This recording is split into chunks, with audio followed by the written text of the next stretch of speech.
So this will be the 6th learner's license test for 2024. And in this video, I will be featuring 3 learner's license tests, as well as a very important tip at the end in order to pass.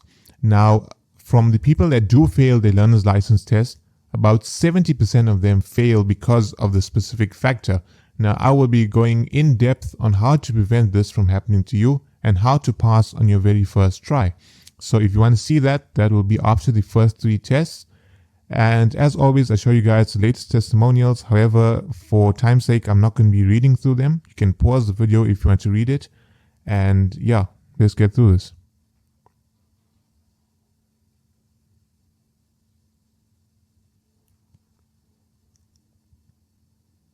One being, which of the following is true? A, the maximum height that your vehicle may not exceed is 4.3 meters. B, the weight of your vehicle may not be more than 4.3 tons. Or C, the value of your vehicle may not be more than 4.3 million rand. Now, the correct answer for this will be A, the maximum height that your vehicle may not exceed is 4.3 meters. As we know, there are vehicles on our road which are worth more than 4.3 million. And we know there are vehicles on our road that weigh more than 4.3 tons. Question 2. Can you stop on a freeway to have a drink? Is it no, yes, or only for 15 minutes? Now, we know that you are not allowed to stop to have a drink. In fact, you are not allowed to drink any alcohol while driving at all. So the correct answer will be A, no. Question 3. How long should the tow rope between 2 vehicles be? Is it A, less than 1 meter, B, 10 meters, or C, 2.5 meters? Now the correct answer will be C, 2.5 meters. Question 4. Are you allowed to enter a public road if the road is obstructed ahead? Is it A, yes, B, no, or C, only on weekends? Now, if a road is obstructed, there's no way that you can enter that road. Therefore, the answer will be no. Question 5. What should you do if there are animals crossing the road?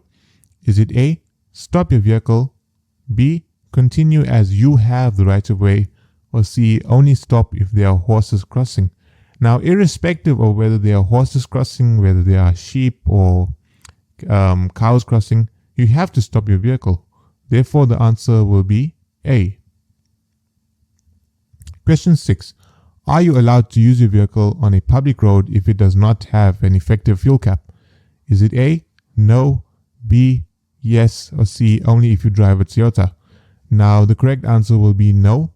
You're not allowed to drive any vehicle on a public road if it does not have an effective fuel cap. So question 7. What is the furthest that your dip beam may brighten till? Is it A, 100 meters, is it B, 10 meters, or is it C, 45 meters? Now the correct answer will be C, 45 meters. Question 8. Can you carry a load on your vehicle if it will obscure the driver's view? Is it A, no, B, yes, or C, only if you are carrying wood? So straight away we can already tell that the answer will be no.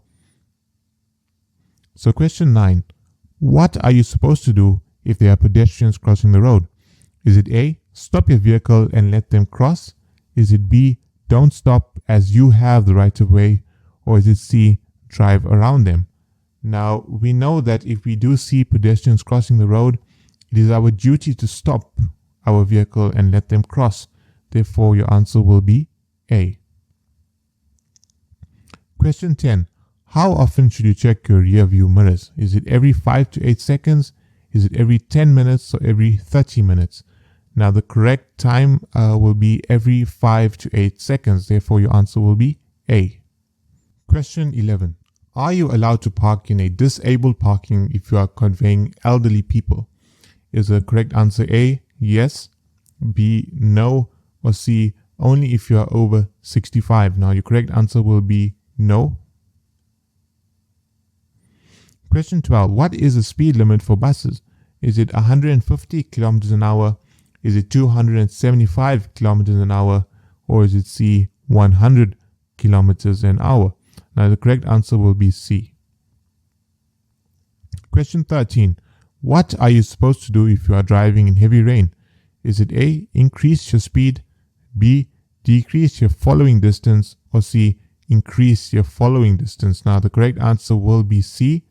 If you are driving in heavy rain, you have to increase your following distance by slowing down. So question 14. What color warning lights does a firefighting vehicle have? Is it A, blue, B, green, or C, red? Now each and every single one of us have seen a firefighting vehicle before. So we know that it has red lights. Therefore the answer will be C. Question 15. What color warning lights does a traffic officer's vehicle have? Is it A, blue, B, green, or C, red? The correct answer will be blue. Question 16. What color boards do guidance and information signs have for freeways? Is it A, blue, B, green, or C, red? It will be blue, right? So the correct answer will be A.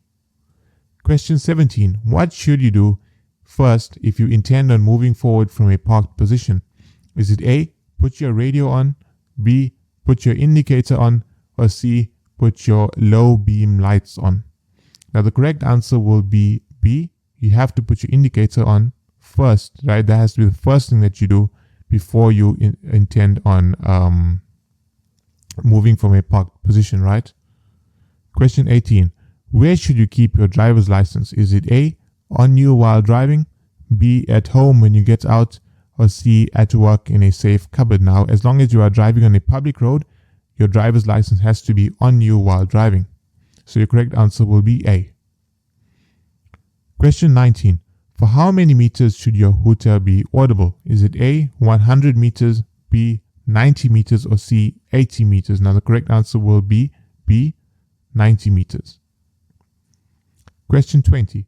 What is the blind spot? Is it A, the area that you can't see in your mirror? Is it B, the left side of your vehicle? Or is it C, a specific area on your body? Now the correct answer will be A. It is the area that you cannot see in your mirror. Now we will be going on to the new format that I have created for vehicle controls, and let's go through them. So we can see a diagram there of the car's interior with the accelerator, the brake pedal, the steering wheel, your left and right mirrors, etc. So question 1. To turn your vehicle, you must use control A, G, or B. Now A would be your steering wheel, G would be your right hand side mirror, and B will be your gear knob. So which of the following three do you use to turn your vehicle? You have to use your steering wheel, so the correct answer will be A. Question 2. To accelerate, you must use control E, C, or B. So obviously if you want to accelerate, you want to pick up speed, you have to use your accelerator. So the correct answer will be C, as C is your accelerator. Question 3. To slow down, you must use control.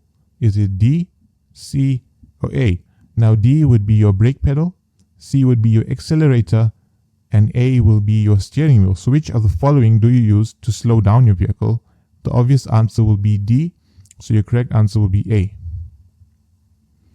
Question 4. Before you turn left, you must use control. Is it F, G, or E? Now F would be your left hand side mirror, G would be your right hand side mirror, and E will be your rear view mirror. So before you turn left, you have to use your left hand side mirror, so the correct answer will be A. Question 5. Before you turn right, you must use control. Is it F, G, or E? Now this is the opposite of the previous question, so the correct answer will be B. You have to use your right hand side mirror. 10 questions here. And question 1. What does the sign instruct you to do? So this is a stop sign. So what does the sign instruct you to do? A, stop using your headlights. B, come to a complete stop in front of the sign. Or C, stop once you go past the sign. Now remember, when you see a stop sign, you have to either stop in line with that sign or before the sign. You're not allowed to go past the sign and then stop. Therefore the answer here will be B, come to a complete stop in front of the sign. Question 2. What does the sign instruct you to do? Now in the last video, I reminded you that an upside down triangle actually is telling you to yield. Now, what does that mean? That means you have to come to a very low speed without stopping if there are no cars at an intersection, right?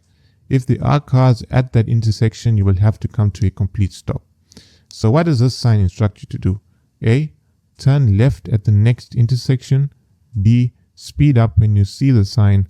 Or C, you must yield when you see the sign. The correct answer here will be C. You must yield when you see the sign. Question 3. What does the sign indicate? So it's a red background with a white arrow pointing towards the right direction. So does this sign indicate that there's a one-way road in the direction indicated? Or you must turn left at this sign? Or C, you must stop when you see the sign? Now the correct answer here will be A. The sign indicates that there is a one-way road in the direction indicated, and this sign can also appear pointing towards the left direction, so the answer will practically be the same thing. Question 4. What does the sign command you to do? Now this is a speed sign, however it is blue, right? It's blue and white, it's not red and white. So when a sign is red and white, it is indicating to you that there's a maximum speed limit. However, if the sign is blue and white, it is indicating to you that you must drive above that speed, right? The speed must be your minimum speed.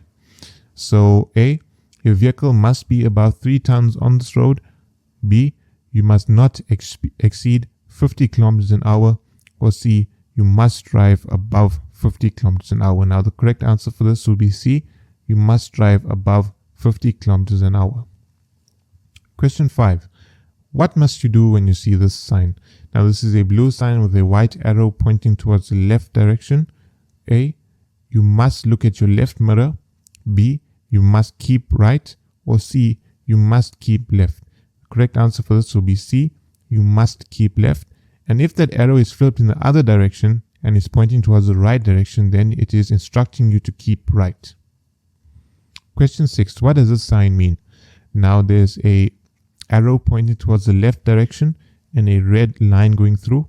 So whenever there's a red line going through, it is prohibiting you from doing something. So is it A, you are allowed to turn left? B, you cannot turn left? Or C, you are not allowed to turn right? Correct answer for this will actually be B, you cannot turn left. Question 7. What does the sign prohibit you from doing? So again, there's a red line going through. So is it A, making a U-turn, B, turning right, or C, reversing? The correct answer for this will be A. You are not allowed to make a U-turn whenever you see this sign. Question 8. What does the sign prohibit you from doing? Now there's an S behind that red line. So does the sign prohibit you from stopping in this area, making a sharp turn in this area, or starting your vehicle in this area? The correct answer will be A. You are not allowed to stop in a specific area where you see this sign. Question 9. What does the sign prohibit you from doing? So there's 2 vehicles in that sign and there's a red line going through one of the vehicles.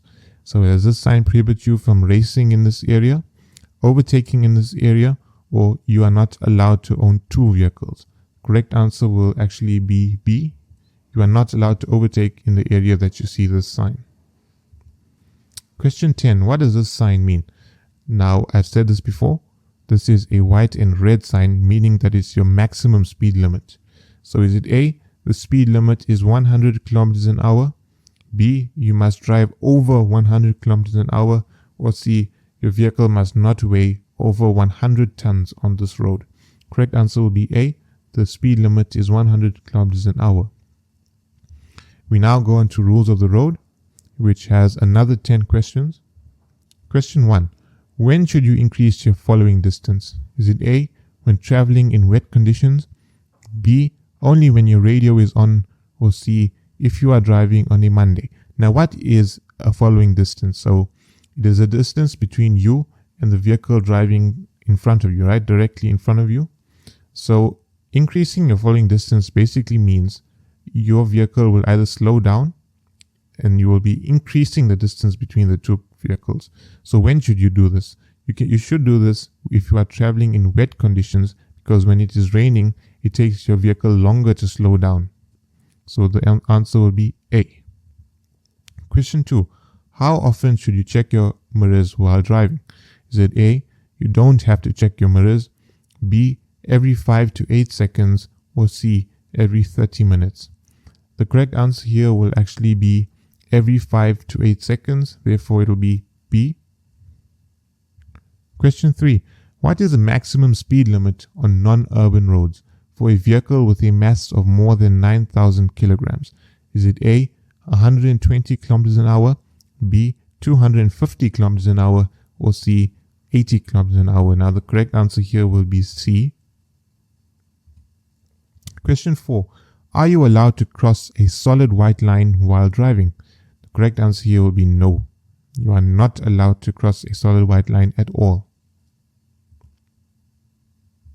Question 5. Are you allowed to drive on the shoulder of the road beyond the left yellow line? Is it A, no, B, yes, or C, only if you're in a rush? The correct answer here will be no. You are not allowed to drive on the shoulder of the road. The only time you are allowed to go beyond that yellow line, right, there are a few reasons. I'm going to give you one of them now. The main reason is if your vehicle breaks down. So you go and you park your vehicle beyond that left yellow line. Question 6. Which of the following is true? A, you are not allowed to turn at an intersection if it will cause harm to other road users. B, you are not allowed to listen to your radio on the weekend. Or C, you can only drive a red vehicle on a freeway. Now B and C don't make sense, therefore the answer will be A. Question 7. Which of the following will happen if you are illegally parked? A, you will be arrested. B, nothing, you can park wherever you want. Or C, you will be fined or your vehicle will be impounded. Correct answer here will be C. Question 8. Is an ambulance allowed to park on the road if they are carrying out their duties? A, no, they have to follow the rules of the road. B, yes, these rules don't apply to them. Or C, only on weekends. Now we are talking about an ambulance which is carrying out their duties. Therefore, the answer will be B. These rules don't apply to them because they are saving lives. Question 9. Are you allowed to stop on a public road if a traffic officer instructs you to do so? Is it A, no, B, yes, C, only if you are driving a truck? The correct answer will be yes, you are allowed. Now, let's say you are driving on a road and the road sign tells you not to stop, right? Or let's say the road sign tells you cannot make a U-turn. However, there's a traffic officer there which instructs you to make a U-turn. You have to ignore that sign and listen to the traffic officer and make a U-turn. Question 10. Are you allowed to tow a vehicle on the freeway without a solid tow bar? A, no, B, yes, C, only if you are towing a truck. The correct answer here will be A. You are not allowed to tow a vehicle on the freeway without a solid tow bar because you are traveling at a high speed, and if you had to slow down quickly, right, if you had to slam on the brakes, the vehicle you are towing behind you, because you are using a tow rope, will hit you from the back. Now, 70% of the people that do fail their learner's license test is purely due to the fact that they are nervous before their test. Now, you can have sufficient knowledge of all the road signs and rules of the road, but if you are nervous, right, your nerves can cause you to fail. Now, what are some ways that we can get rid of this, right? What are some ways that you can ensure that when you get to that testing center, you are calm and confident? So tip 1 is preparation, right? If you prepare sufficiently, you know that you have the relevant knowledge needed for the test. You will not be nervous because you know you can tackle each and every single question that they throw at you. So feeling confident in your knowledge can significantly reduce anxiety. So your second tip will be to have positive visualization, right? So now what does that mean? That means imagining yourself going into the testing center, sitting down, writing the test and acing this test, right? Now by visualizing this success, you can help reduce anxiety and boost your confidence. So that's another way. It's a very good way actually. So another way would be to arrive early, because when you rush, right, because you know that you are late, it will increase your anxiety. And once you get there, you will be very nervous. And remember, for the learner's license test, you have to be there very early. You have to be there long before the test starts. So just remember that. So avoid cramming. So trying to learn all of the road signs or learning the rules of the road on the way to the testing center will make you fail. Because once you get there, right, you're going to have your last minute stress. And what you should do actually is review your materials in the days leading up to the test and just use the day before for a light review. Don't learn anything new on the day that you are writing. Just remember that. So another way would be to seek support. Talk to your friends who have already written their learner's license test, as they can give you a very clear and straightforward route in order to how to learn and what methods help them with the test. So that can be a very good way as well. Now, you need to remember that feeling nervous before a test is completely normal. And every single one who writes their learner's license test experiences it. But the main thing is about finding what works for you and how to manage that anxiety, right? So you need to remember to show up to the test center, take every single tip that I've given you, and show that test who's boss. So we've come to the end of this video. I want to thank you guys so much for watching. If you feel that this video deserves a like, then go ahead and give the video a like. If you know of someone that will be writing their learner's license test soon, be sure to share to them. And if you want more of these type of videos, then subscribe. To those that will be writing their learner's license test soon, I want to wish you guys all the best. On to the next one. Take care. God bless.